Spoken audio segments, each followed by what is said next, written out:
Welcome to this Python automation tutorial. Today we'll be looking at grabbing metadata, that is the attributed data associated with our files, which we can select and choose. So first of all, we'll look at using the os.stat method to grab a whole host of metadata to do with our file. We'll contain it within a function to keep it nice and clean, and then we can print and select associated attributes that we want to view in a friendly fashion. So if that sounds interesting, hang on. I'll go through these concepts in more depth, and the whole tutorial will take less than 5 minutes anyway. So let's move on to the next section, which will be the actual code build itself.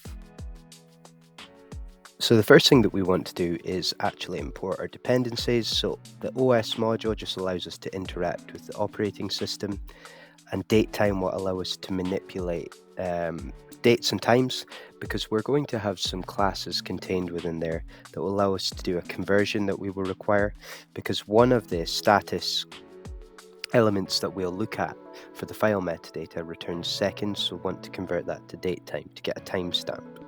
So I'm going to introduce a variable, file statistics, and using the os.stat method, when I put a file against this, essentially, this is pre-function, this is just a bit more loose here, this will allow us to view the metadata from any file. So we have things like stmode, which will show us the file type, stuid, gid, for example, will be the user ID and the group ID. We're interested in the size here in bits, and we'll also look at mtime, which will be the last time that the file was modified, and then we'll use datetime to go ahead and convert this to a timestamp.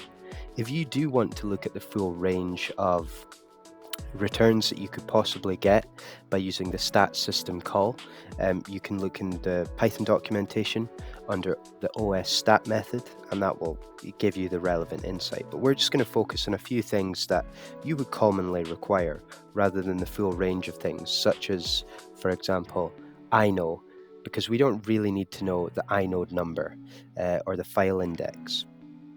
So we're going to define a new function, and you can call this whatever you like, but I'm going to call it getFileMetadata, and I'm going to specify the required parameter as file path. Now this is going to be a relatively straightforward function because we're not returning values or really making any calculations. We'll just be returning print statements of these values. So as we've done before, we can assign the return of the file path against os.stat method to get that relevant data within file statistics, and we'll use that to branch into the elements that we want. So file size we can set equal to file statistics, which is essentially just a drilled down version of that os.stat, and it's going to return the size in bytes, and that is the st_size element.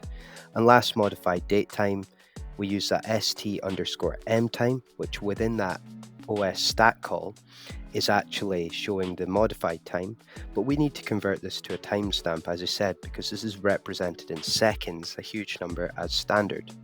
What we'll do, we'll use some f strings to print the file size, reference that file size variable, again from within the function indentation level, and then we'll also print the last modified date and time with some text to make it a bit cleaner, and then the last modified date and time variable, which will be the timestamp from that mtime element within our os.stat call.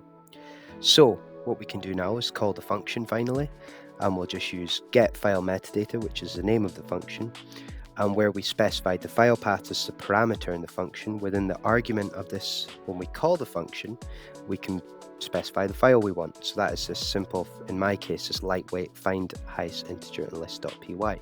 You can specify any file because it's not important.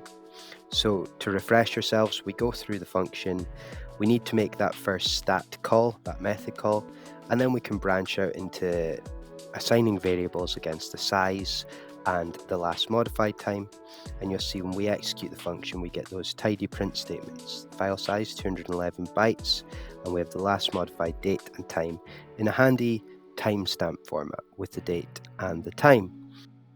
So that's a lesser known Python automation script, but if you found it helpful, feel free to like or subscribe. Thank you.